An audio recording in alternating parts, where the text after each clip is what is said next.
안녕하세요. 반갑습니다. 이번 삼천 비기에서도 영양만 듬뿍 가져가시기 바랍니다. 감사합니다.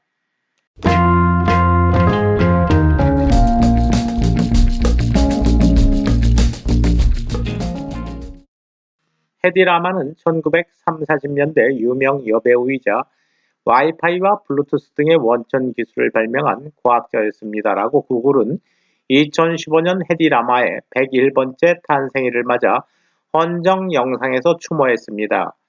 연기하기를 즐겼던 헤디는 16세에 영화계에 진출해 1933년 19세 때 체코슬로바키아 영화 엑스타시에 출연, 섹시한 장면으로 세간의 화제가 되었습니다. 하지만 헤디는 화려한 이미지와 달리 사색과 토론을 즐기는 성격이자 과학에 천재적 소질이 있었습니다. 배우가 된 뒤에도 외모보다 두뇌를 활용한 업적으로 평가받고 싶었습니다. 그는 뛰어난 실용 발명가였습니다. 신호등 디자인 개선, 물에 녹이면 탄산수가 되는 알약 개발, 거동이 불편한 사람이 욕조에서 쉽게 나올 수 있게 해주는 장치 등 실생활에 필요한 실용적인 발명에 몰두했던 것입니다. 헤디는 1938년 영화 알지어즈의 히트로 유명 스타가 되어 히트작을 연속으로 쏟아냈습니다. 많은 영화를 찍다 보니 강행군하기 일쑤였던 것입니다. 헤디는 가급적 유대인 신분을 감추려 했지만 유대인의 적인 히틀러가 2차 대전을 일으키자 자신이 연합군을 도울 수 있는 일을 찾기 시작한 것입니다.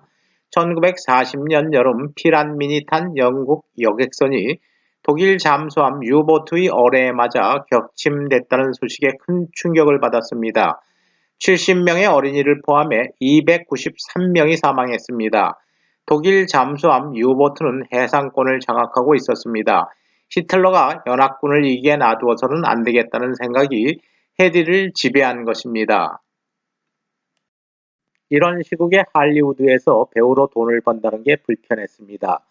연합군을 도울 방도를 고민하던 헤디는 혼자서라도 독일 잠수함 어뢰를 능가하는 성능의 어뢰를 개발해야겠다고 생각해 연구에 뛰어들었습니다. 헤디의 아이디어는 방해받지 않는 무선조종 어뢰였습니다. 헤디는 잠수함이 수중무선 유도 어뢰를 발사할 때 적함이 이를 알아차리지 못하도록 주파수 혼동을 일으키는 방법을 연구했습니다. 하나의 주파수로 신호를 전달하면 적이 그 주파수를 찾아내 결함할 위험이 있지만 주파수를 여러 개로 분산시키면 적군이 이를 알아낼 수 없다는 점에 착안했습니다. 이렇게 되면 어뢰 명중률은 100%가 되는 게 확실한 것입니다. 헤디는 피아노의 공명 원리에 착안해 작곡가 조지 엔틸과 함께 함선과 어뢰가 주파수를 바꿔가면서 통신을 주고받는 주파수 도약 기술을 개발했습니다.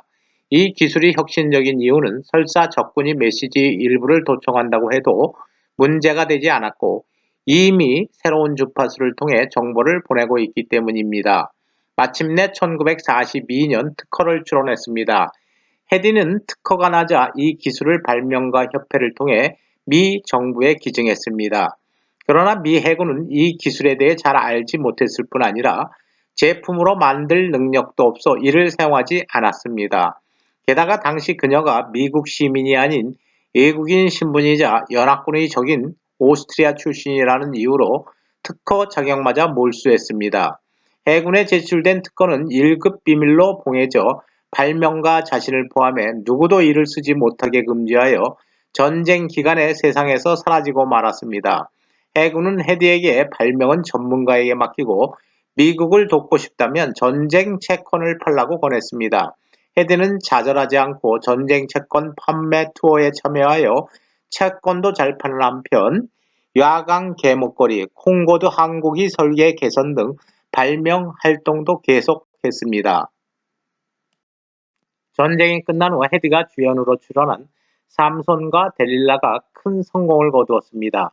헤디는 44세 은퇴할 때까지 클라크 케이블, 로버트 테일러 등 유명 배우들과 30여 편의 영화를 찍었습니다. 빛보지 못하던 그녀의 특허 기술은 1950년대 후반부터 재조명되었습니다. 1957년 펜실버니아 전자공학 시스템국 기술자들이 라마의 특허 기술을 보안 시스템에 응용했던 것입니다.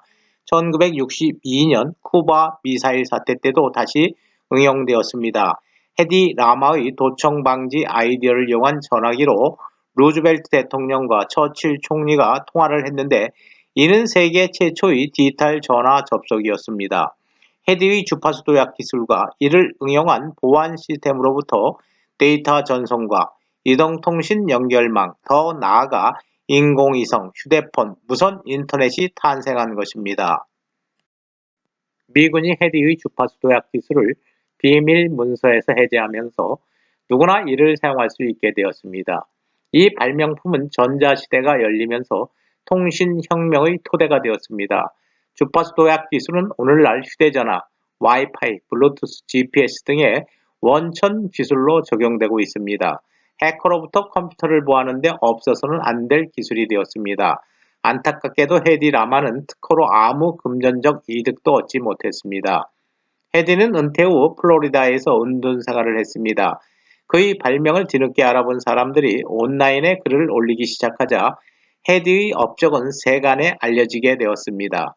1997년 헤디 라마는 CDMA의 기본 원리를 발명한 공을 인정받아 미국 전자개척재단으로부터 개최자상을 받았습니다. 헤디의 수상 소감은 단 한마디였습니다. 때가 왔군요. 같은 해 말 헤디는 발명가를 위한 오스카상인 벌비상을 받은 최초의 여성이 되었습니다. 3년 후 2000년 헤디는 86세의 나이로 숨을 거두었습니다. 유언에 따라 6월은 아버지와 함께 걷던 빈 숲에 부러졌습니다. 2004년 독일은 헤디의 생일인 11월 9일을 공식적으로 발명가의 날로 선포했습니다.